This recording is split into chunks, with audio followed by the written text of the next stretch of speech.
Hello friends, आज 3 questions हैं जिसका आंसर आपको करना है कमेंट बॉक्स में, विच इज़ वेरी इंपॉर्टेंट। आपको बता दें, अभी जो भी यहाँ पे क्वेश्चन पूछे जा रहे हैं वो करंट अफेयर्स न्यूज़ से हैं और बिल्कुल आने की पूरे चांसेस हैं। पहला सवाल है, इराक को बॉर्डर करने वाली जो वाटर बॉडी है उसको आपको आइडेंटिफाई करना है, उसका नाम लिखना है कमेंट बॉक्स में। उसके बाद हाईएस्ट पीक आपको बताना है, साउथ अमेरिका का हाईएस्ट पीक कौन सा है। और तीसरा सवाल है कि वो एंशिएंट कल्चरल साइट जो कि सीरिया में है, which has been in news for the destruction of the ancient monument due to the civil war. तो एंशिएंट कल्चर साइट कौन सा है, कहाँ पर है, एग्जैक्ट लोकेशन आप सीरिया में बताएंगे कमेंट बॉक्स में। ये 3 क्वेश्चन हैं, चूँकि एक क्वेश्चन बहुत कम पड़ जाता है और एग्ज़ाम बहुत पास आ रहा है इस बार जो लोग बैठ रहे हैं उनके लिए। तो प्लीज़ आप लोग मैपिंग में इन 3 चीज़ों को ढूंढेंगे और फिर बताएंगे कमेंट बॉक्स में। आज 25 अप्रैल है, कई सारे आर्टिकल हैं जो हम डिस्कस करने वाले हैं। थोड़ा लेट हो गया उसके लिए रियली सॉरी, लेकिन 4 से 5 आर्टिकल हैं जो आज पूरे तरीके से हम इसमें डिस्कस करने वाले हैं। पहला आर्टिकल जानने से पहले हम देख लेते हैं लास्ट डे का जो क्वेश्चन था, वन विहार नेशनल पार्क कहाँ पर है। आप लोगों ने बिल्कुल सही आंसर किया, मध्य प्रदेश में है, न्यूज़ में है, इसलिए ठीक तरीके से जानना ज़रूरी है। स्टेट आपको पता चल गया। नेशनल पार्क की खास बात आप हमेशा याद रखिएगा, इसके आसपास जो लेक होता है या रिवर होता है, ये सारी चीज़ें बहुत ज़रूरी होती हैं। या ये जो नेशनल पार्क है कौन से लोकेशन में है, अगर ये वेस्टर्न घाट में है या आप देखिए अगर वो ईस्टर्न घाट में है तो उस जगह के आसपास की चीज़ें भी आपको ध्यान में रखनी होती हैं। वन विहार नेशनल पार्क भोपाल में लोकेटेड है। एग्जैक्ट सिचुएशन जानना चाहें तो भोपाल मध्य प्रदेश में है and it is situated next to the famous upper lake of Bhopal, also known as Bada Talab. बड़ा तालाब के नाम से जाना जाता है अपर लेक, वहीं पर ये नेशनल पार्क सिचुएटेड है।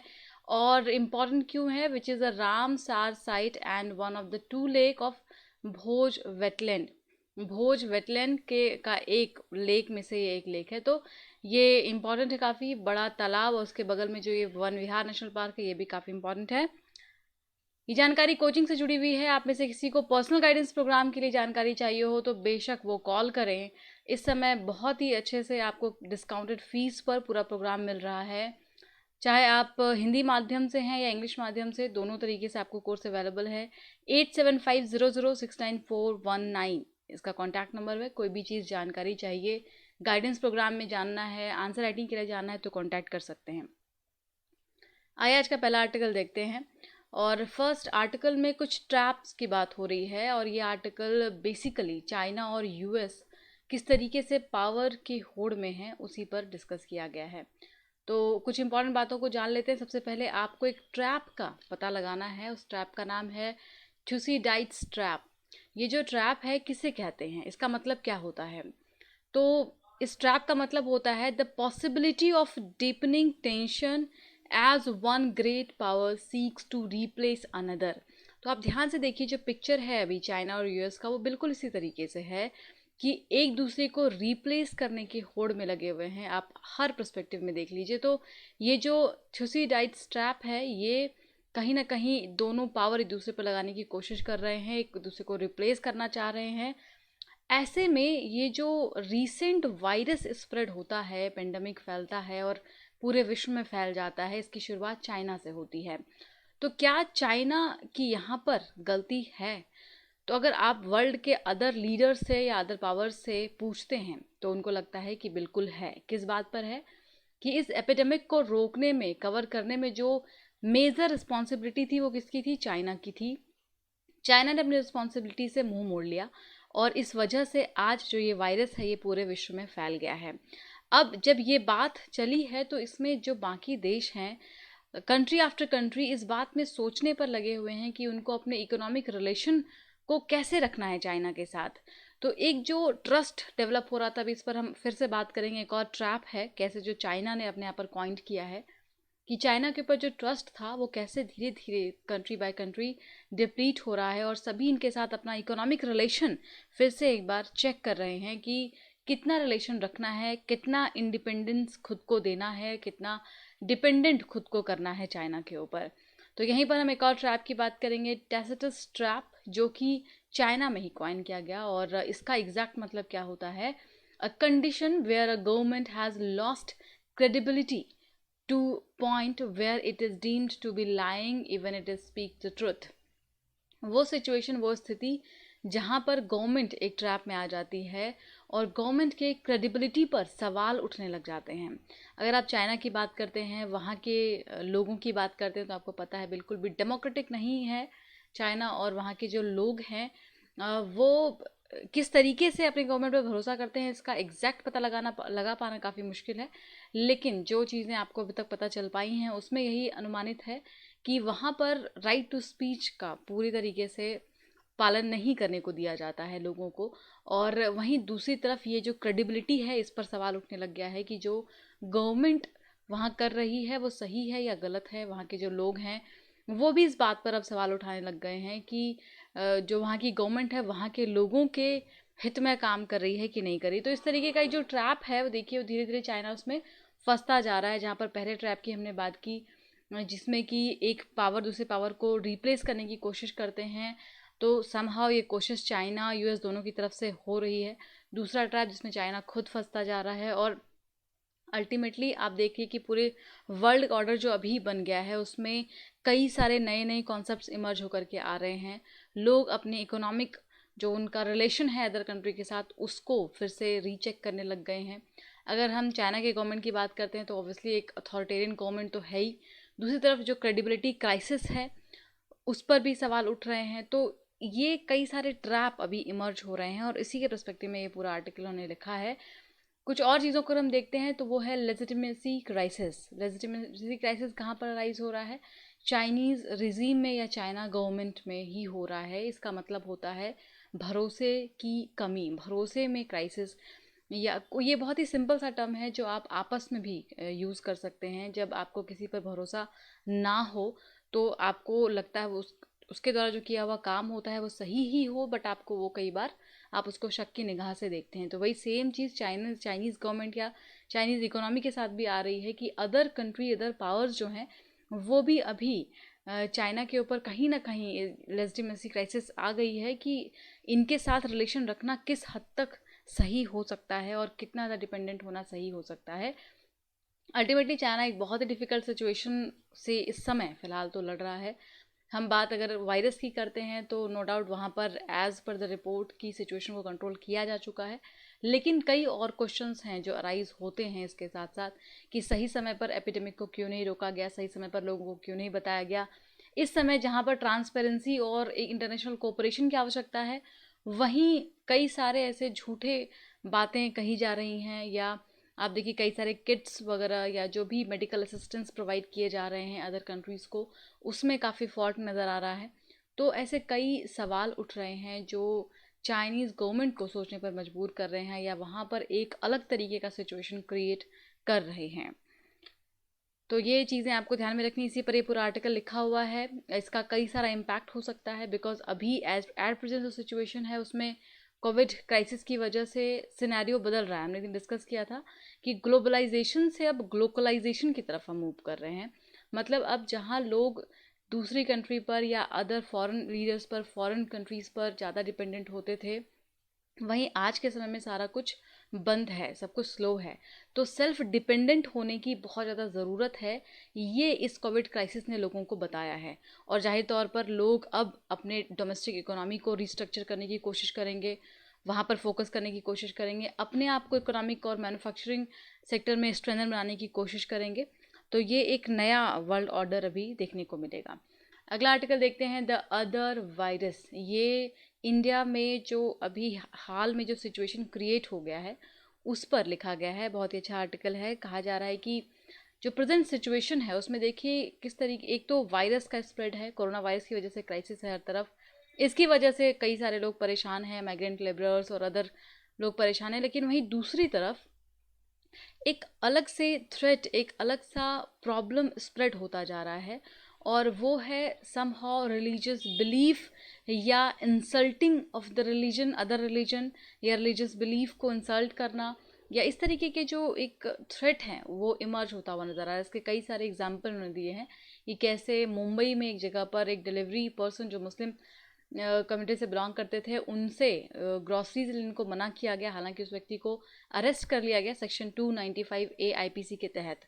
इसके बाद गुजरात में एक ऐसा ही केस था, वहाँ पर भी इसके खिलाफ आवाज़ उठी और उसको पकड़ा गया। उत्तर प्रदेश का सेम केस था। ये बहुत ही मतलब आप कह सकते हैं वर्स्ट केस है, जहाँ पर एक प्राइवेट हॉस्पिटल ने इस बात को अनाउंस किया कि वो किसी भी मुस्लिम पेशेंट को अपने यहाँ पर एडमिट नहीं करेंगे। उसके बाद एफआईआर किया गया मेरठ पुलिस के द्वारा, सेक्शन 188 उस पर लगाया गया।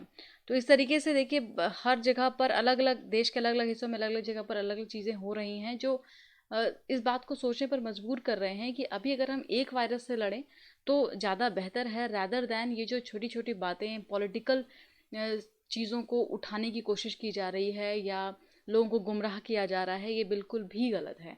महाराष्ट्र, गुजरात और उत्तर प्रदेश में खास करके जो ये चीज़ें काफ़ी ज़्यादा इमर्ज हो रही हैं, उसको रोकने की ज़रूरत है। और इसमें जो एंग्जाइटी और फियर क्रिएट हो रहा है, हेल्थ क्राइसिस के साथ साथ एक एंग्जाइटी और फियर का क्राइसिस भी बढ़ता जा रहा है दिन ब दिन। और किसी भी जगह पर पोलराइजेशन को बढ़ावा देना या कम्युनिटीज़ के बीच में कोई भी दरार लेकर के आना, रिलीजियस फेथ पर कुछ भी बात उठाना, ये बहुत ही गलत है और ये इंटरनेशनल लेवल पर भारत की छवि को ख़राब करता है। जैसे आपको पता है ओआईसी में कहा गया कि भारत में इस्लामोफोबिया बढ़ रहा है और ये बहुत दुखद बात है। तो बिल्कुल आप देखिए कैसे इंटरनेशनल ऑर्डर पर भारत इस टॉपिक पर खास करके काफ़ी बदनाम करने की कोशिश की जा रही है। और इसमें इंडिया में जो लोकल लीडर हैं, खास करके जो पॉलिटिकल लीडर हैं, उनको सचेत होने की ज़रूरत है, उनको लोगों को अवेयर करने की ज़रूरत है। और ये जो इतना हेट्रेड फैलता जा रहा है उसको काउंटर करने की ज़रूरत है। और एक इस समय में खास करके जब एक साथ चलने की आवश्यकता है और सबको साथ लेकर के ही हम इस पूरे वायरस से लड़ पाएंगे, तो उस कॉन्सेप्ट को लाने की बहुत ज़्यादा ज़रूरत है। अगला आर्टिकल डिस्कस करेंगे जो कि बहुत इंपॉर्टेंट है, इकोनॉमी पर बेस्ड होगा। देखिए इस क्राइसिस की वजह से कई सारे प्रॉब्लम्स एक साथ बढ़ते जा रहे हैं और यकीन मानिए अभी तो लॉकडाउन पीरियड चल रहा है, पोस्ट लॉकडाउन ज़्यादा सिचुएशन ख़राब हो सकती है इकोनॉमिकली अगर हम बात करें तो। अब इसमें एक छोटा सा एग्जांपल यहाँ पर लिया गया है, वो है म्यूचुअल फंड का।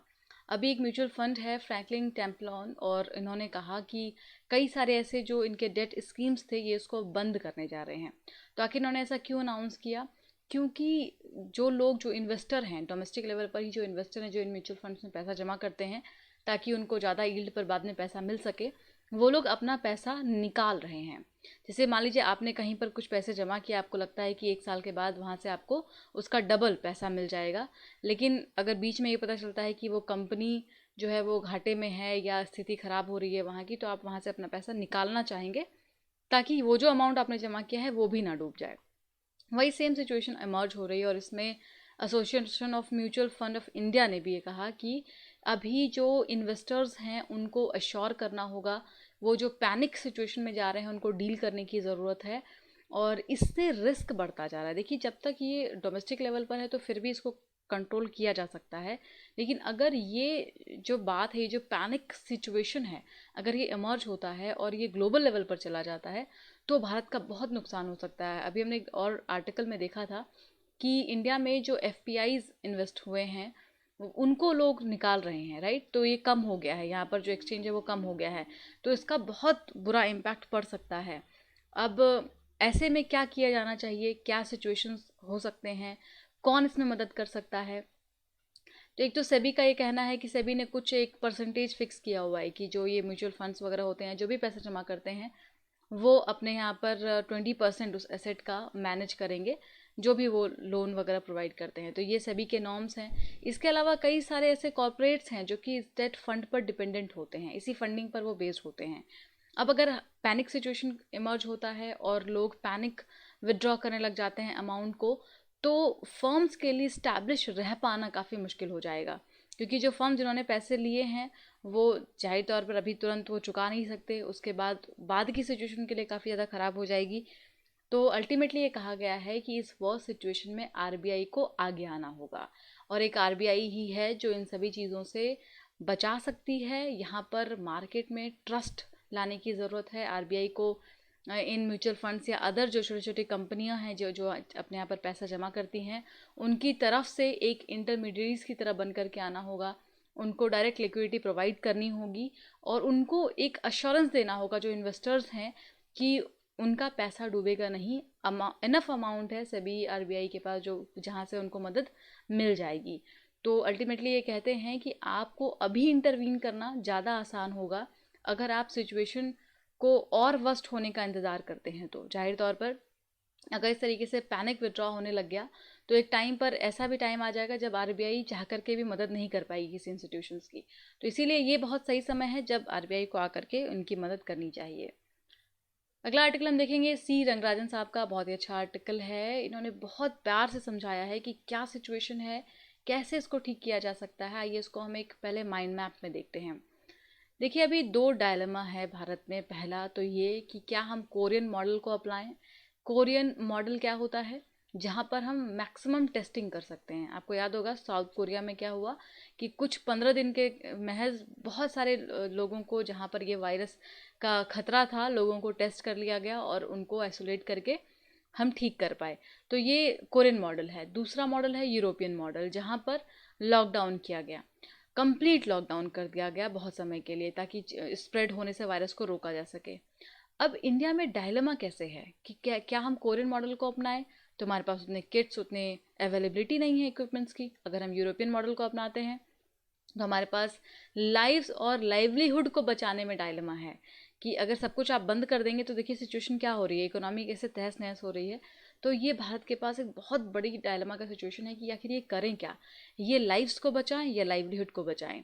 एक्सपेंडिचर कहाँ कहाँ पर करना है, हेल्थ केयर में करना है, लोगों को एम्प्लॉयमेंट, जो लोगों को एम्प्लॉयमेंट से बाहर निकाल दिया गया है, माइग्रेंट वर्कर्स इतने सारे हैं, वल्नरेबल सेक्शंस हैं इतने सारे, और वहीं दूसरी तरफ स्टिमुलेट भी करना है इकोनॉमी को। तो कैसे कर सकते हैं ये सारे काम, इसी पर ये पूरा आर्टिकल लिखते हैं।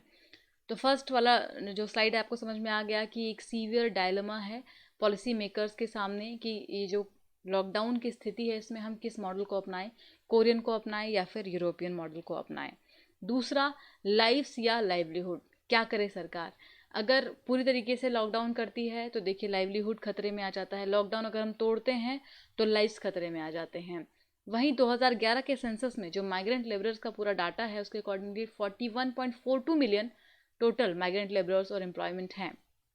आज जाहिर तौर पर 2020 में आप हैं तो इनकी संख्या काफ़ी ज़्यादा बढ़ गई होंगी।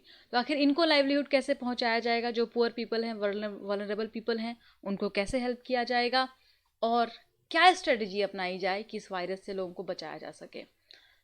अब इस पे 3 ब्रॉड कैटेगरी बनाते हैं। पहला इनका कहना है मेडिकल और हेल्थ केयर एक्सपेंडिचर। अब देखिए सरकार के सामने पहला जो मुद्दा है, पहली जो प्रॉब्लम भी बोल सकते हैं आप, वो है मेडिकल और हेल्थ केयर एक्सपेंडिचर कैसे हो, कितना हो। जो मेडिकल और हेल्थ केयर वर्कर्स हैं उनको किस तरीके से हम हेल्प करें। फिर जो किट्स वगैरह चाहिए, टेस्टिंग किट चाहिए, वेंटिलेटर्स चाहिए, इक्विपमेंट्स चाहिए, उसको अरेंज करना एक चैलेंज है और वो करना होगा सरकार को। फिर दूसरा है the expenditure involve in taking care of the people thrown out of the employment, जिनको एम्प्लॉयमेंट से निकाल दिया गया है। बहुत सारे लोग बेरोजगार हो गए हैं, बहुत सारे पॉपुलेशन जो वल्नरेबल सेक्शंस में हैं, उनको कैसे हेल्प करें उनके लाइवलीहुड के लिए। तीसरा इम्पॉर्टेंट है कि कैसे इकोनॉमी को स्टिमुलेट करें, क्या तरीका अपनाएं, आरबीआई से कैसे मतलब, आरबीआई का क्या इंपॉर्टेंट रोल हो सकता है, सरकार का क्या इंपॉर्टेंट रोल हो सकता है। तो ये 3 मेजर सेक्शन हैं जहां पर हम इस तरीके से आगे जा सकते हैं। पहला, मेडिकल और हेल्थ केयर एक्सपेंडिचर पर हम फोकस करें, जो एक बेस्ट इक्विपमेंट्स हैं और जो भी ज़रूरत की चीज़ें हैं उसको हम अवेलेबल करवाएं। दूसरा, हम सीधा उन लोगों पर फोकस करें जो वल्नरेबल हैं और एम्प्लॉयमेंट से निकाल दिए गए हैं। तीसरा, हम इकोनॉमी को स्टिमुलेट करने में आरबीआई की मदद ले सकते हैं।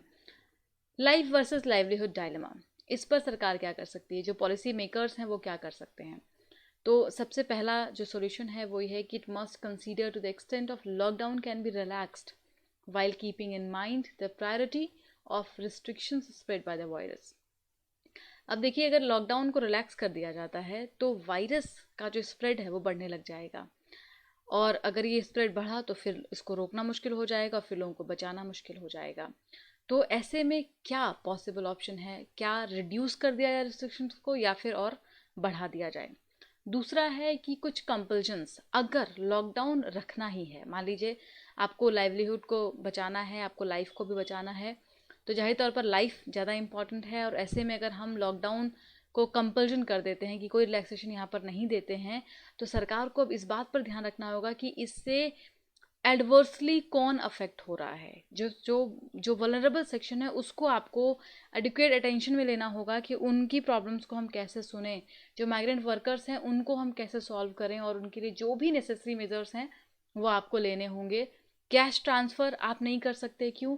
क्योंकि जो माइग्रेंट लेबरर्स हैं उनका, बहुत सारे लोगों का बैंक अकाउंट आपके पास नहीं है, वो कहीं बीच में फंसे हुए हैं, वो अपने घर तक नहीं पहुंचे हैं, तो उनके पास हो सकता है राशन कार्ड नहीं है, आप उनकी कैसे मदद करेंगे? इसके लिए बेस्ट पॉसिबल ऑप्शन पहले आपको ढूंढना होगा, और फिर आप इस लॉकडाउन पर आगे कंटिन्यू कर सकते हैं। और यहाँ पर ये ध्यान रखना होगा कि वायरस से तो लोगों को खतरा है ही, लेकिन कहीं ऐसा ना होगी हंगर लोगों के लिए बहुत बड़ा खतरा बन करके आ जाए।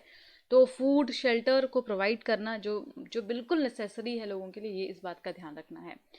अब पैकेज को कैसे स्टिमुलेट किया जा सकता है, तो गवर्नमेंट को फंडिंग बढ़ाने की ज़रूरत है। नो डाउट बहुत सारे प्रॉब्लम हैं, अभी इसको हम आगे देखेंगे, लेकिन यहाँ पर जो एक्सपेंडिचर है उसको इंक्रीज़ करना होगा। किस तरीके से? तो ओवरऑल जो भी अभी तक आपने सोचा है फिजिकल डेफिसिट का आपका टारगेट है, उसको आपको रिलैक्स करना होगा, स्टेट को मदद पहुंचानी होगी ताकि वो डायरेक्ट हेल्प कर सके अपने लोगों को। नो डाउट रेवेन्यू अभी काफ़ी कम हो गया है बिकॉज ऑफ इकोनॉमिक एक्टिविटीज़ कम हो गई हैं, टैक्सेस सरकार के पास कम आएंगे, ऑलरेडी पहले से प्रॉब्लम थी सरकार को। लेकिन इसमें अभी राइट नाउ जो जो सॉल्यूशन है उसका वो यही है कि रेवेन्यू कलेक्शन या यहाँ पे बोरोइंग का ऑप्शन हो सकता है, जिससे कि आप डायरेक्ट लोगों की मदद कर पाएँ, और सेंटर को सीधा स्टेट को रिसोर्स एलोकेट करना होगा ताकि स्टेट अपने यहाँ पर लोगों को मदद पहुँचा पाए। तो ये काफ़ी इंपॉर्टेंट है। वी टाइप रिकवरी पर आपको जाना होगा, मतलब एक ऐसा ऐसा एस्टिमेशन लगाना होगा जो आपके लिए पॉसिबल हो, और ऐसा कोई भी आप कदम ना उठाएं या कोई भी ऐसा प्रोजेक्शन ना करें जहाँ पहुँचना मुश्किल है, वो हो ही नहीं सकता। तो एक आप ऐसा प्रोजेक्शन लेकर के चलिए जो कि पॉसिबल हो और उसको आगे कंटिन्यू किया जा सकता है। वायरस से लोगों को बचाना जितना इम्पॉर्टेंट है, उतना ही इम्पॉर्टेंट लोगों को एक रोड मैप देना भी है कि पोस्ट लॉकडाउन लोग किस तरीके से काम करेंगे, और उसके बाद जो नीडी पीपल हैं, पुअर पीपल हैं, उनको कैसे हेल्प किया जाएगा, खास करके जो माइग्रेंट लेबरर्स हैं उन तक कैसे आप हेल्प पहुंचाएंगे। इन सारी बातों का आपको एक प्रॉपर रोड मैप तैयार करना होगा। अगला आर्टिकल हम डिस्कस करेंगे जो कि बहुत इंपॉर्टेंट है, और इस आर्टिकल में कहा गया है कि सुप्रीम कोर्ट को या जुडिशरी को किस तरीके से बिहेव करना चाहिए इस समय में। आपको पता है सारी चीज़ें बंद हैं, और इसमें जुडिशरी भी बंद है, मतलब सारे जजेस अभी ऑलमोस्ट कुछ ही लोग हैं जो काम कर रहे हैं, बाकी चीज़ें बंद हैं। और इसका मतलब तो यही हुआ कि क्या केसेस नहीं बढ़ रहे हैं? तो बिल्कुल केसेस बढ़ रहे हैं, बट छुट्टियों की वजह से केसेस का सॉल्यूशन नहीं हो पा रहा है। और इस तरीके से जब लॉकडाउन ख़त्म होगा तो पोस्ट लॉकडाउन और उसके बाद जो नॉर्मल सिचुएशन है वहाँ पर और भी चीज़ें वर्स्ट हो जाएंगी। दूसरा क्या है कि जो मिनिमम 2/3 ऑफ द पूरे वो लोग हैं, जजेस हैं 35 में से, यहाँ पर एक्चुअली ये सुप्रीम कोर्ट को टारगेट कर रहे हैं कि सुप्रीम कोर्ट में जो जजेस हैं उनको डेली काम करना चाहिए। वो क्यों नहीं डेली आकर के काम कर सकते हैं? जो ये बेस्ट इक्विपमेंट्स हैं, बेस्ट टेक्नोलॉजीज़ हैं, इनका इस्तेमाल कब किया जाएगा? क्यों नहीं रोज़ बैठ करके वो लोग 2-2 3-3 लोगों का बेंच बना करके 50-50 मैटर्स को क्लियर कर सकते हैं एक एक वीक में, ताकि उनका जो बैकलॉग है और इतना जो नंबर ऑफ़ केसेस हैं वो कम होते चले जाएं। तीसरा, जो सुप्रीम कोर्ट की बिल्डिंग नई बनी है और बड़े बड़े रूम हैं, यहाँ पर बहुत ही आसानी से सोशल डिस्टेंसिंग को मेंटेन करके काम किया जा सकता है। तो एक हमने क्या देखा कि टेक्नोलॉजीज़ वगैरह का आप इस्तेमाल कीजिए, उसके बाद एक विलिंगनेस होनी चाहिए काम करने की। तीसरा, आपके पास ऐसा अवेलेबल है, प्लेस भी अवेलेबल है, जो सुप्रीम कोर्ट की बिल्डिंग है वहाँ से आप काम कंटिन्यू कर सकते हैं। चौथा ये इम्पॉर्टेंट है कि एक स्ट्रिक्ट अर्जेंसी है अभी केसेस को टेस्ट करने की, कि कौन सा केस अर्जेंट है और कौन सा केस अर्जेंट नहीं है। क्योंकि अभी कोविड-19 की वजह से जो क्राइसिस हुआ है, इसके बाद बहुत सारे केसेस हैं और उस केसेस में सभी को अर्जेंट बताने की कोशिश की जाएगी। तो यहाँ पर एक प्रॉपर तरीके से टेस्ट करने की ज़रूरत है कि कौन सा केस अर्जेंट है और उसको डील किया जाए। और विद इन फ्यू मंथ्स अगर चाहें, जजेस चाहें तो सारे कोर्ट जितने भी केसेस हैं उसको बहुत हद तक, जो पेंडिंग केसेस है उसको कंट्रोल किया जा सकता है और कम किया जा सकता है, अगर केयरफुली इसमें पूरी तरीके से इन्वॉल्वमेंट दिखाया जा, काम किया जाए तो। पांचवा बताते हैं कि फुल कोर्ट टू फंक्शन, पूरे कोर्ट को काम करने की ज़रूरत है, टेक्नोलॉजीज़ का इस्तेमाल किया जाए, जो अमाउंट का एलोकेशन होता है कि इतने की ज़रूरत है वो उसको एलोकेट किया जाए, जो भी और मेजर्स हैं लेने चाहिए उनको लेना चाहिए। और अल्टीमेटली इनका ये कहना है कि जुडिशरी को भी पूरे विलिंगनेस के साथ आकर के काम करना होगा। और सातवां ये कहते हैं कि फुल नॉर्मलिसी की सिचुएशन में जाने के लिए बहुत हद तक काम करने की ज़रूरत है, and significant proportion perhaps 33% of all the hearing.